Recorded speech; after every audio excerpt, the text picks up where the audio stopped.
everybody, my name is Tanya and today we're going to talk about The Incarnations by Susan Barker. So The Incarnations was my July pick for the Booktube Recommends Project, although I didn't actually read it until August. However, I have now read it and it was amazing. So The Incarnations was the book that was recommended to me by Holly from the Library at the Edge of the World, and she mentioned this as being a layered narrative like Cloud Atlas, which is something I've still not read and I'm hoping that I'm going to get around to soon. I'm reading my first David Mitchell at the moment actually. I'm listening to the Bone Clocks and reading with a number of other booktubers, and I'm really enjoying it, and I'm hoping I can go on and read Cloud Atlas sometime soon. However, today we're going to talk about The Incarnations. Oh, Cleo, stop it! Excuse me? Will you just sit? Take 3.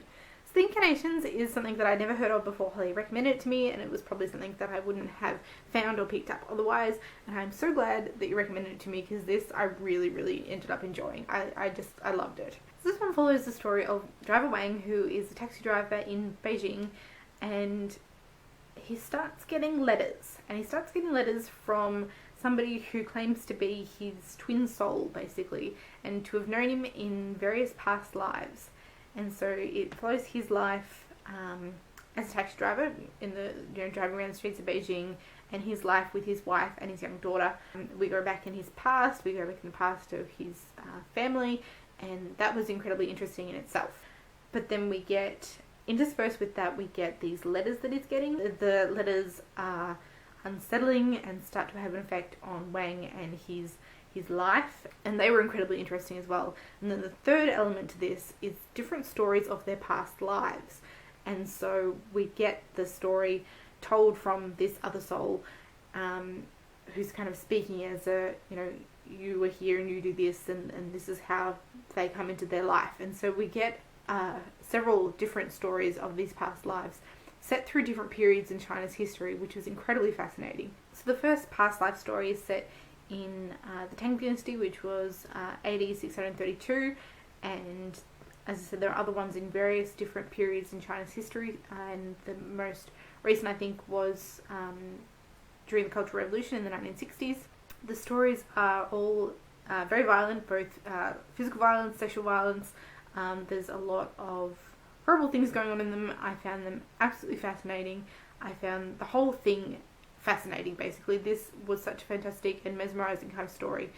It's really interesting how those kind of 3 streams really interweave, and how it all comes out at the end was just amazing, and I'm still thinking about it and still kind of working out all the intricacies in there, which is just fascinating. It was also incredibly fascinating getting a glimpse into different periods in China's history, and with the different past life stories kind of set across the years. As I said, the first one is in the year AD 632, it goes through till the 1960s, and this one's kind of set in current day. China's got such a very turbulent history, and so to have these different tales woven through that, I think was very interesting, very educational. Obviously there are going to be some liberties taken, but in general there are different characters that are based on actual characters in history, which really added an extra element as well. Chinese history is definitely an incredibly fascinating thing, and something that I probably should know more about and that I don't, and so this just was wonderful.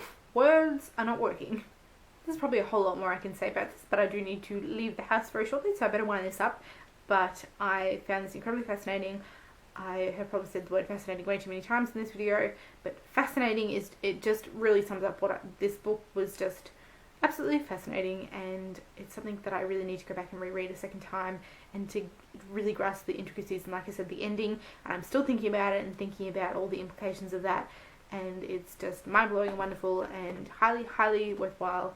As I said, there's a fair bit of violence in this one, so if you are sensitive to that kind of thing, then maybe it's not the book for you, but I found it just wonderful, and I would highly recommend it. So thank you once again, Holly, for recommending this one to me. It's something that I wouldn't have found without that, and I'm just really over and over again kind of drilling in how glad I am that I did this project this year, and the books that were chosen. It's just been such a rewarding experience, and I love Booktube for introducing books to me that I had never heard of before, and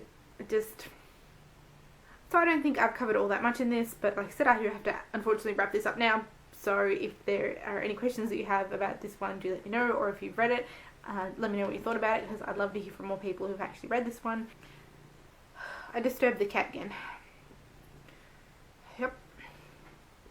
So as always, thank you all for watching, and I will see you next time. Bye!